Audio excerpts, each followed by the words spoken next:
maayog limos ang bakol. Pero unsay gitubag sa size nagingon si Pedro. Og si Pedro miingon, wala ako'y kwarta. Apan hatagan ko ikaw ni ining ania kanako. Unsa may naa ni Pedro ug ni Juan. Amen. Duha man ni sila. Kinsay naa ni Pedro ni Juan?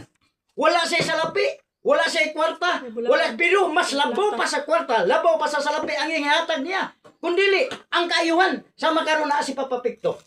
Wa may kahatag na salapi, nga dako ikahatag na mo ni Papa, pero naami kahatag mo ang pulong sa Ginoo. Nga ang Ginoo wala imposible nga si Papa Picto bisan paralyzed na wala imposible sa Ginoo, ayuhon siya sa Ginoo. Kay nga naman ang atong gisgutan diri, parte na siya sa bakol. Ang bakol pila na katuig nga na-paralyze siya, arsahon siya, ibutang siya sa simbahan aron makakwarta. Pero nangandoy siya limos, pero wala siya ikahatag si Pedro ug si Juan. Unsay gihatag niya?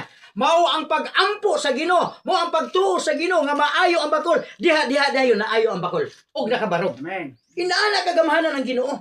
Mananutok mga atong iwali ning takna sa kautuhon kining about sa bakol parte ni Papa Picto nga na-paralyze si Papa. Kunano salig ta sa Ginoo kay nagingon ang Ginoo diha.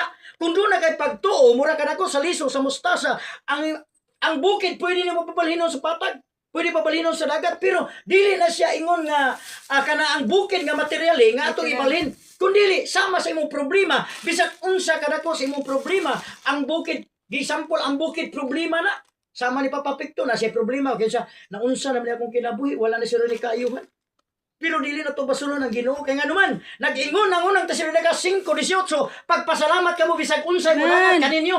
Wala may ingon ang Ginoo. Magpasalamat lang ta kay dagkot ag panalangin, magpasalamat lang ta kay professional ta, magpasalamat lang ta kay dagkot ag sweldo, magpasalamat lang ta kay muni muna, lamit ag sudan tanan. Dili ta magpasalamat ana kundi bisag unsay moabot nato, pasalamatan nato.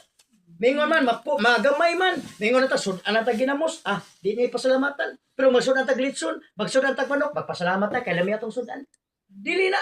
Ang importante di ay, magpasalamat ta kanunay. Kaya nga naman, nagingon ang unang Tesalonica 5:18, pagpasalamat ka mo bisag unsay budangat kaninyo, kini mao ang kabubuto ni Ginoong Hesukristo. Sa ato ba kabubuto ni sa Ginoong tanan, sama ni Papa Picto, gingon ni Pakadong, dili na to basulo ng Ginoo.